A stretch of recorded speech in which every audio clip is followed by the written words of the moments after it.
socorro bem presente na hora da angústia, nas tribulações, nas aflições, em todas as circunstâncias da vida. O Senhor é o nosso esconderijo em quem encontramos refúgio. Quero convidar os irmãos para abrirem suas Bíblias em Filipenses capítulo 4, carta de Paulo aos Filipenses, capítulo 4, versos 21 a 23.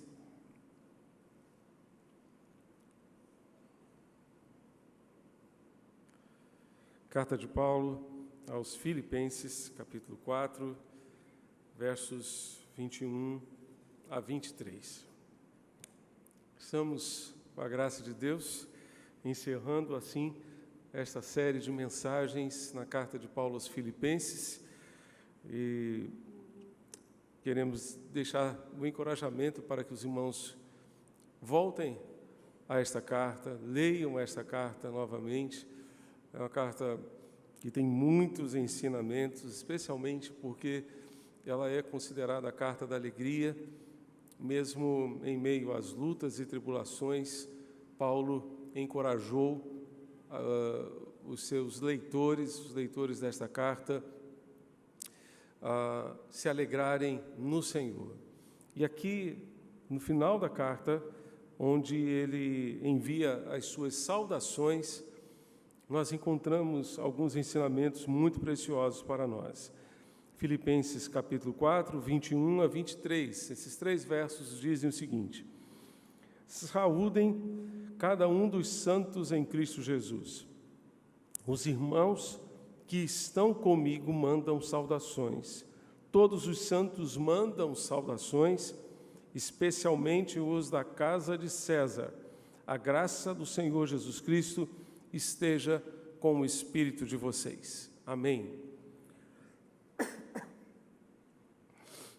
Meus amados, há muitas teorias, várias teorias sobre o lugar da prisão de Paulo.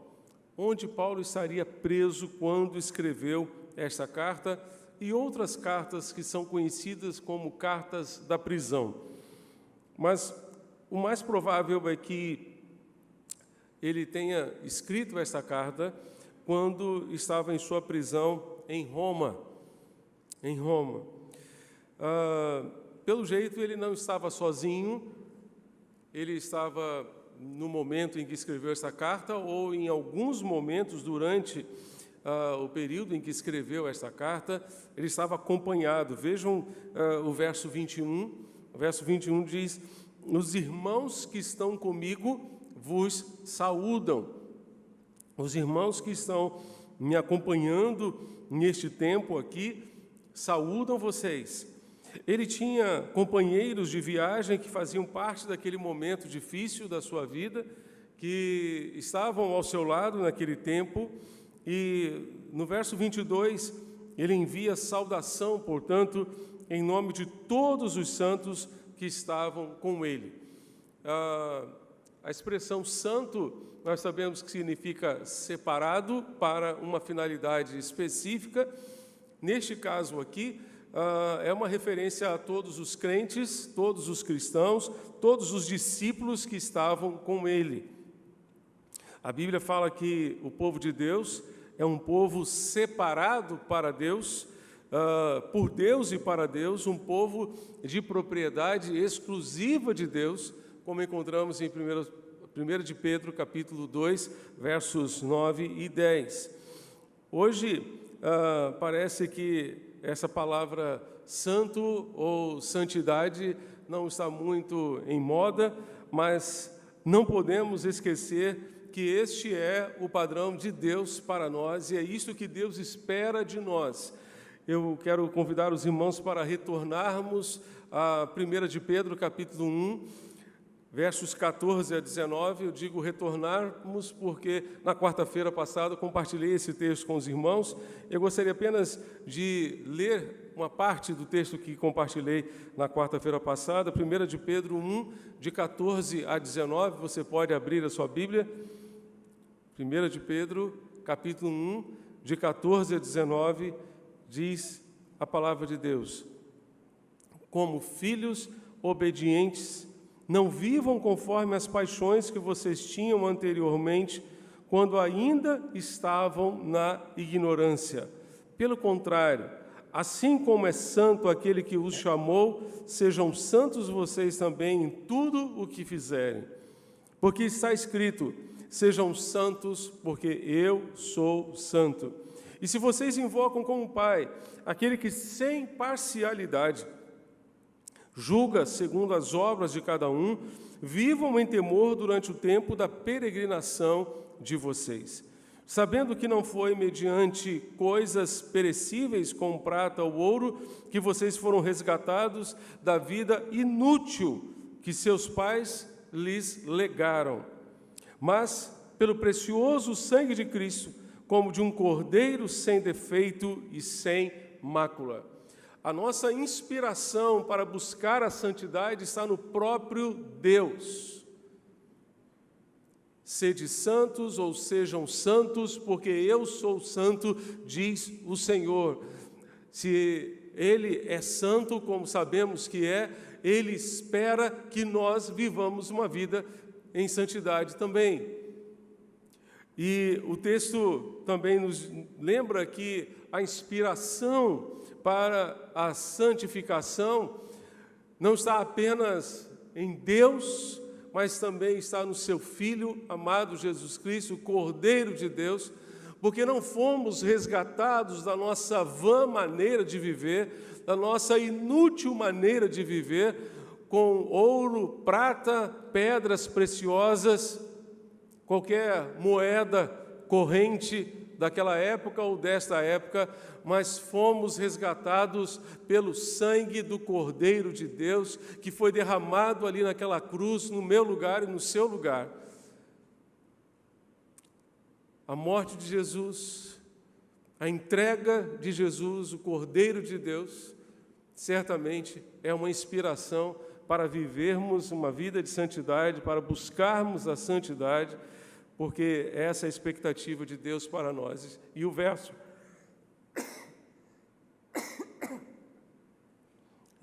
17 nos diz: se vocês invocam como Pai aquele que sem parcialidade julga segundo as obras de cada um, vivam em temor durante o tempo da peregrinação de vocês. Nós estamos peregrinando pelos montes, pelos vales, como diz o hino, somos peregrinos neste mundo, caminhando na direção da nossa pátria celestial na eternidade, onde viveremos para sempre com o Senhor. Mas a palavra de Deus nos diz que nós devemos peregrinar tendo temor do nosso coração. Se vocês invocam como Pai aquele que julga sem parcialidade,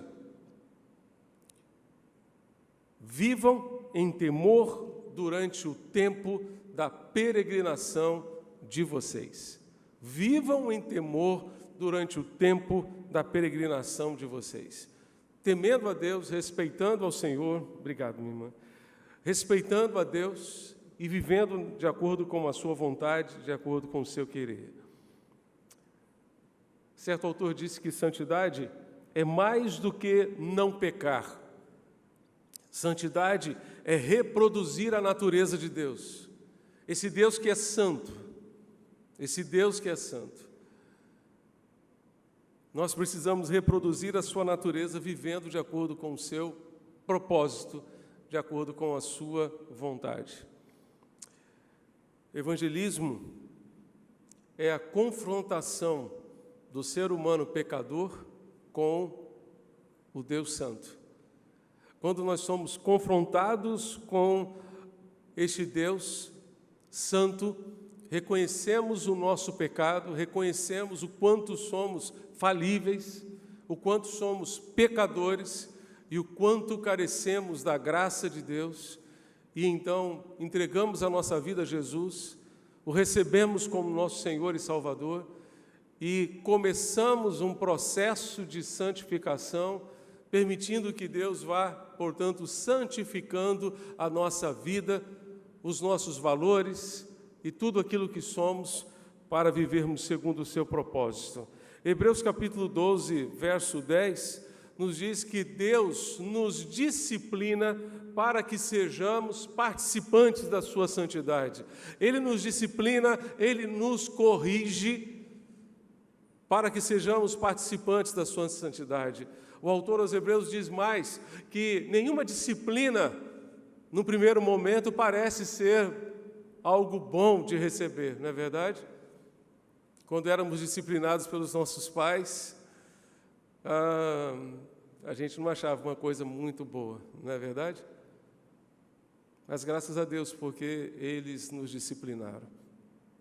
Graças a Deus. E somos o que somos hoje por causa da disciplina que recebemos dos nossos pais. Graças a Deus por isso. Mas o texto diz, lá em Hebreus capítulo 12, que os nossos pais nos disciplinaram segundo bem lhes parecia, mas Deus nos disciplina para que sejamos participantes da sua santidade. E esse é o propósito de Deus, que sejamos participantes da sua santidade. Para sermos participantes da sua santidade, precisaremos ser disciplinados, precisaremos ser corrigidos. E essa correção vem exatamente por meio da palavra. Você pode abrir a sua Bíblia em 2 Timóteo capítulo 3, versos 16 e 17.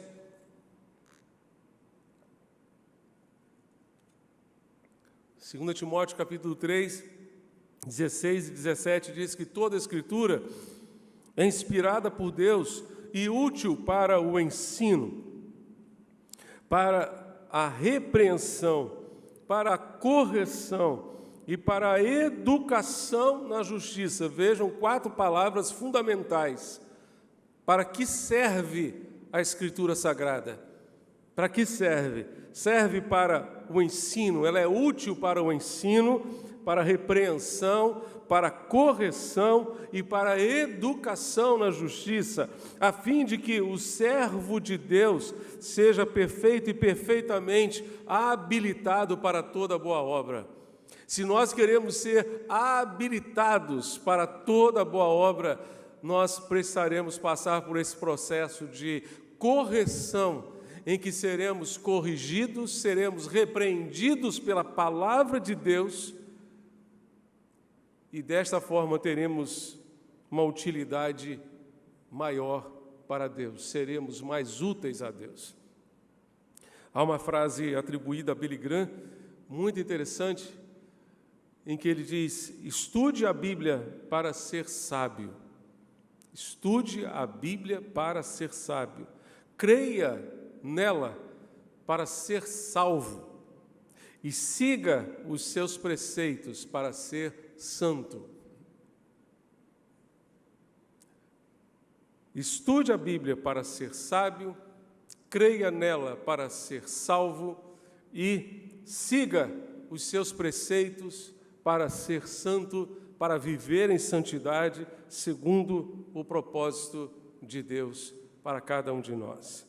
É sobre essa referência aos crentes como santos ou santificados que desejamos fazer algumas considerações com os irmãos nesta noite, porque Paulo se refere aos santos que estavam com ele, mas ele fala também que esses santos que estavam na casa de César mandavam saudações.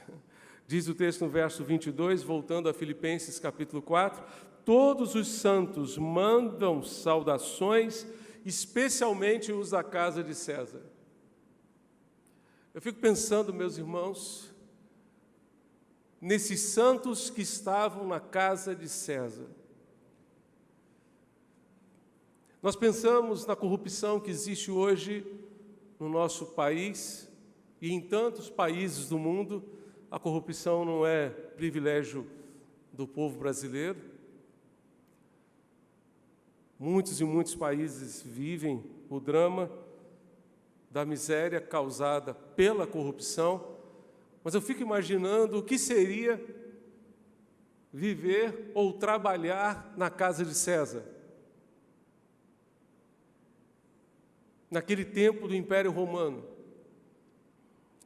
Quando a gente vê alguns filmes históricos que relatam ou que retratam um pouco daquilo que era a realidade do Império Romano, a gente fica pensando como é que poderia haver na casa de César, algum santo. Como seria possível encontrar algum santo dentro da casa de César?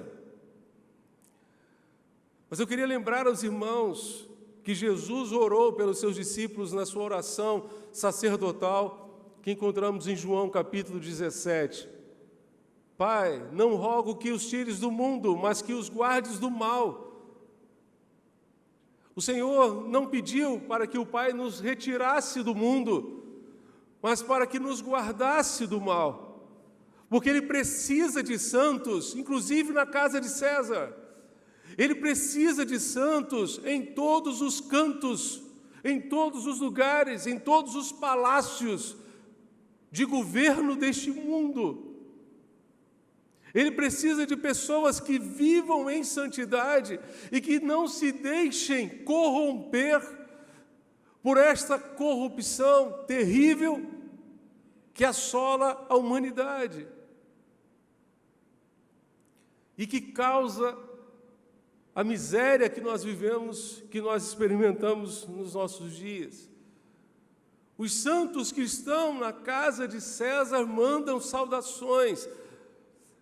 Apesar de toda a depravação moral que havia na casa de César, eles não tinham qualquer referência moral em relação aos princípios da palavra de Deus. Viviam no paganismo. Apesar de toda essa depravação moral, apesar de toda mentira, de toda a corrupção que havia na casa de César, César era adorado como se fosse um deus.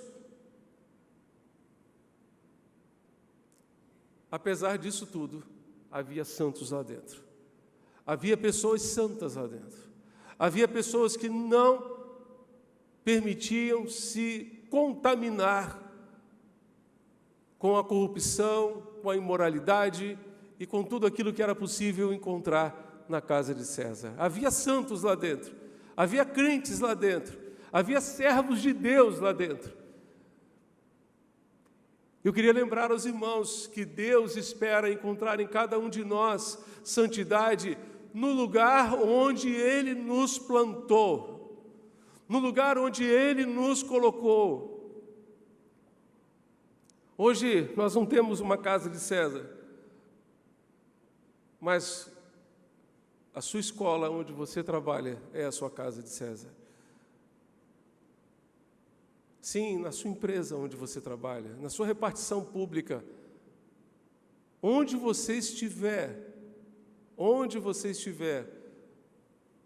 a expectativa de Deus é que você esteja ali em santidade, vivendo em santidade, não permitindo se corromper com aquilo que lhe é oferecido, com vantagens, com interesses,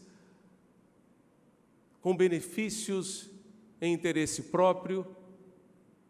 Enfim, o Senhor espera que vivamos em santidade, hoje, em qualquer canto em que estejamos. Santos têm algumas qualidades, têm algumas características. Eu gostaria de destacar para vocês nesta noite. Santos são aqueles que reconhecem as suas fraquezas, são aqueles que reconhecem as suas limitações. A santificação é uma caminhada que começa no momento em que nos convertemos a Cristo, em que nos arrependemos dos nossos pecados, reconhecemos que somos pecadores, confiamos em Jesus e entregamos a nossa vida ao Senhor. Iniciamos, portanto, como disse anteriormente, um processo que só vai terminar na eternidade. Então, diariamente, nós precisamos reafirmar este propósito de santidade. esse propósito de vivermos em santidade, começando dentro da nossa casa, não na casa de César, mas dentro da nossa casa. No relacionamento dentro de casa, no relacionamento entre marido e esposa, no relacionamento entre pais e filhos, entre irmãos, Deus espera que nós vivamos uma vida de santidade. O primeiro passo dessa caminhada é o reconhecimento das nossas fraquezas. Isso significa confissão de pecados. Isso significa reconhecermos que nós somos pecadores. Para haver confissão, é preciso que tenhamos uma visão mais honesta a respeito de nós mesmos. Especialmente porque é muito mais fácil enxergar o erro do outro do que os nossos próprios erros. É muito mais difícil dizer: Deus, sonda o meu coração e mostra-me se eu estou fazendo alguma coisa errada. Mostra-me se eu estou entristecendo o teu coração. Paulo, escrevendo aos Efésios, no capítulo 4, ele exorta a igreja de Éfeso a não entristecer o Espírito Santo, com o qual fomos selados para o dia da redenção. Quantas e quantas vezes as nossas atitudes, não, antes de entristecer um irmão, uma irmã, elas vão entristecer a Deus, ao Espírito de Deus, vão entristecer o coração de Deus. Amados, vivemos numa sociedade que nos ensina a nos preocuparmos grandemente com a aparência, fazendo-nos esquecer da essência daquilo que somos por dentro e não por fora. A santificação começa dentro de nós. Senão nós seremos hipócritas, aparentando uma coisa por fora, sendo outra completamente diferente por dentro.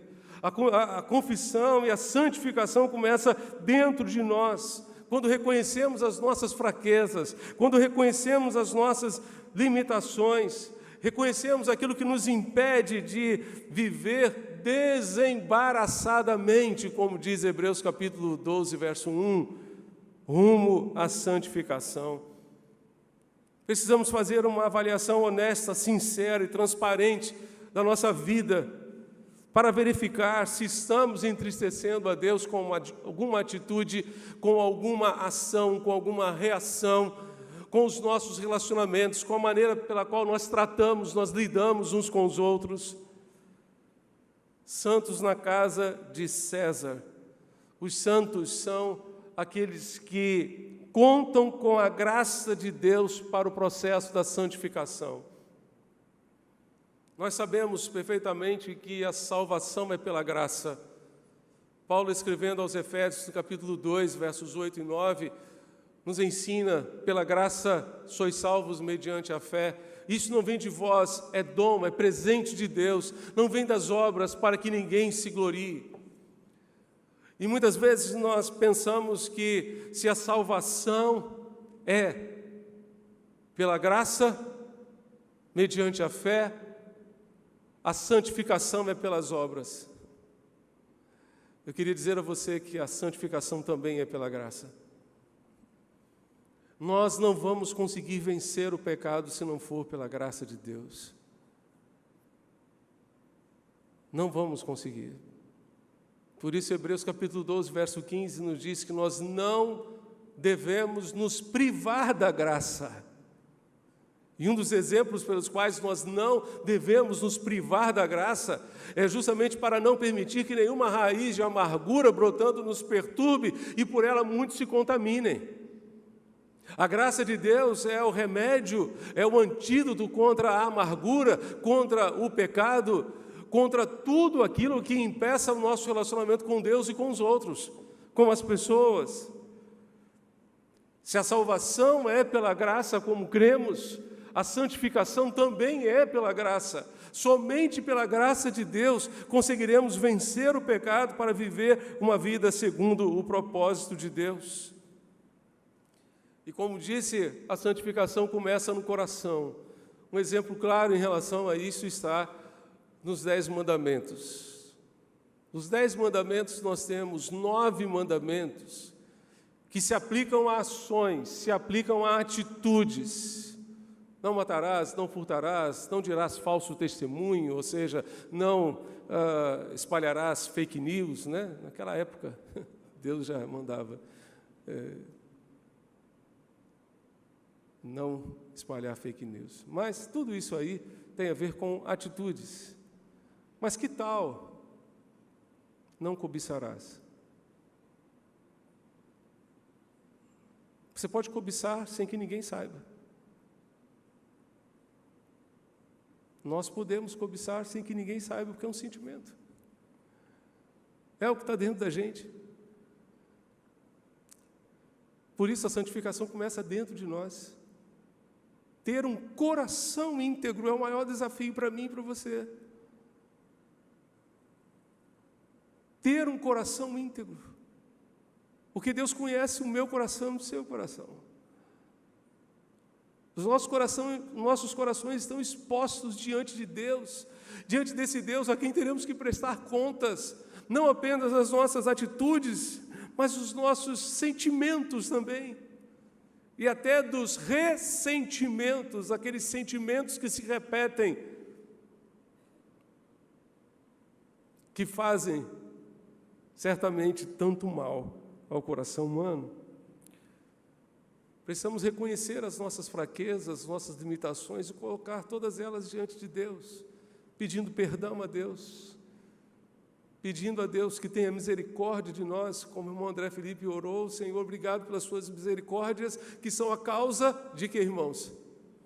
De não sermos consumidos. Se não fosse a misericórdia de Deus, onde estaríamos nós agora? Fulminados. Fulminados.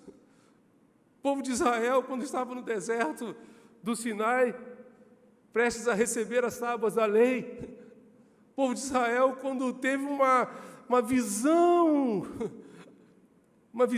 ainda que fosse assim pequena, da glória de Deus, o povo virou para Moisés e disse assim: Moisés, vá você, nós não vamos não, nós não vamos subir esse monte com você não. A gente não tem condições nem de chegar perto. Nós seremos fulminados. Vá você, Moisés. Vá você.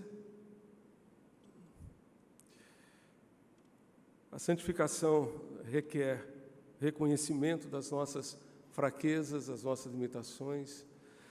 A santificação requer também um ajuste de prioridades. Santos são aqueles que dão prioridade ao Senhor. Não há como querermos a santificação sem a considerarmos como prioridade em nossas vidas, sem nos envolvermos com isso por inteiro, de corpo e alma.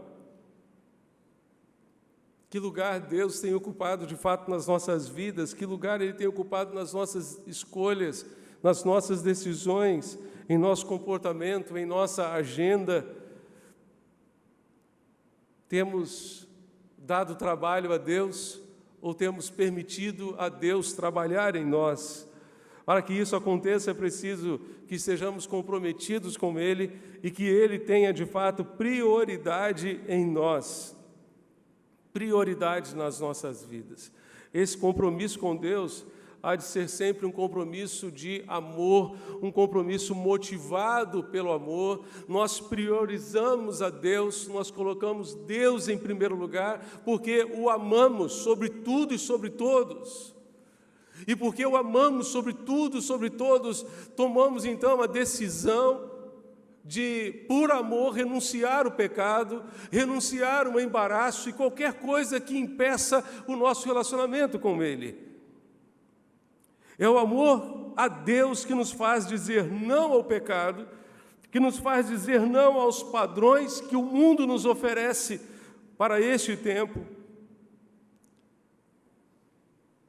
se nós o temos como prioridade na nossa vida. Santos são aqueles que fazem diferença neste mundo. Uma diferença que, como eu disse, começa aqui dentro no coração. Os santos aos quais Paulo se referiu na casa de César, que eram os santos da casa de César, eram crentes em Cristo, que trabalhavam naquela casa, no palácio de César, num ambiente completamente pagão, onde muitos adoravam o imperador como um Deus. Eu creio que esse ensino tem a ver com a palavra do Senhor Jesus, quando Ele afirma aos seus discípulos: vocês são o sal da terra, vocês são a luz do mundo. A luz do mundo. Certa ocasião, Naamã, general sírio, numa das suas incursões contra o povo de Israel, havia capturado uma menina e levado essa menina para sua casa para servir como uma escrava da sua senhora. E Naamã, um homem extremamente poderoso, porém leproso. E aquela menina que estava na casa de Naamã foi instrumento de Deus para a cura daquele general inimigo de Israel.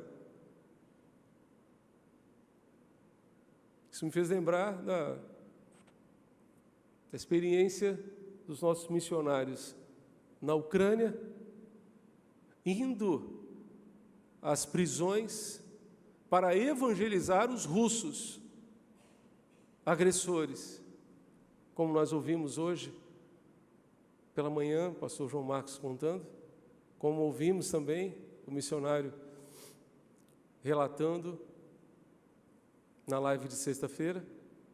Que desafio tremendo! Que desafio!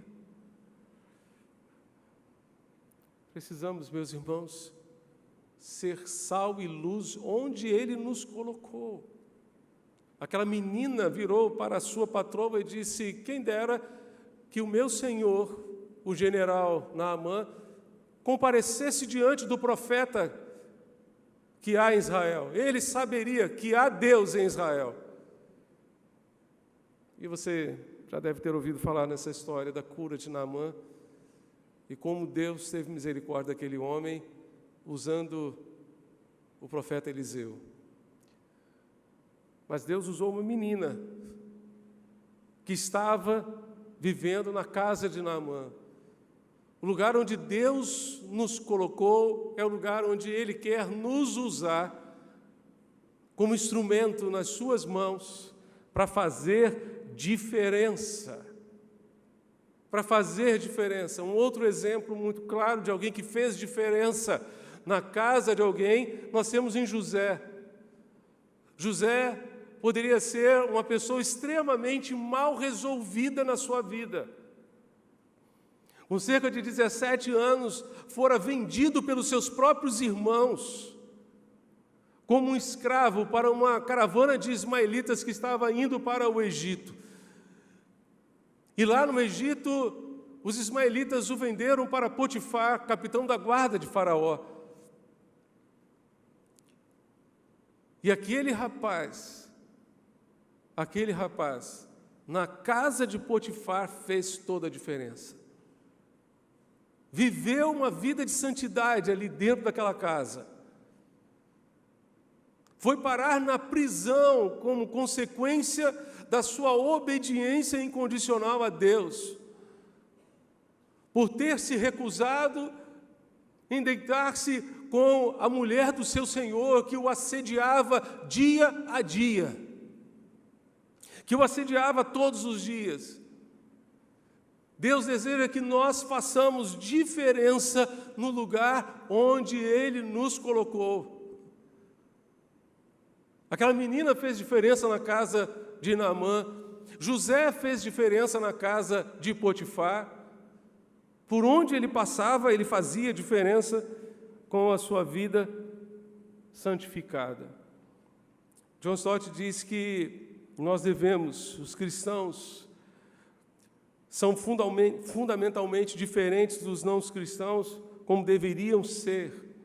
Ele diz ainda que os cristãos devem impregnar a sociedade não cristã com os valores do reino de Deus.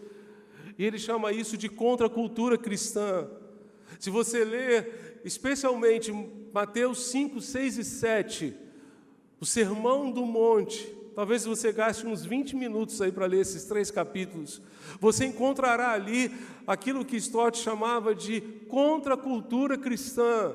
É o jeito cristão de viver a vida, como ele espera, como Jesus esperava que os seus discípulos vivessem, fazendo diferença por onde passavam, impregnando a sociedade com os valores do reino de Deus, influenciando a sociedade com os valores do reino de Deus,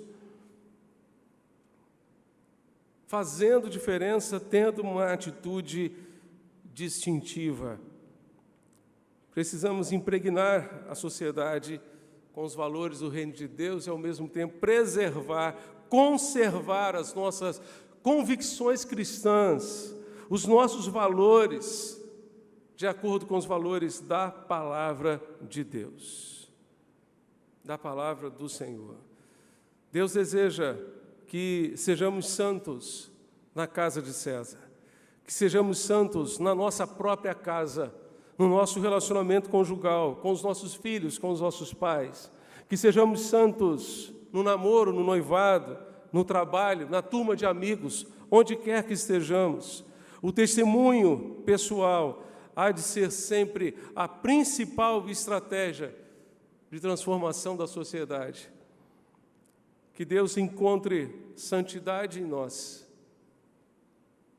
que nós sejamos santos na casa de César, que nós sejamos santos onde o Senhor nos colocar, reconhecendo nossas fraquezas e limitações, concedendo prioridade ao Senhor, fazendo diferença por onde passarmos. Fechemos nossos olhos nesse momento e oremos ao Senhor. Eu quero convidar você para que no silêncio, aí com os seus botões, você converse com Deus. E corajosamente diga a Deus: Senhor, sonda o meu coração.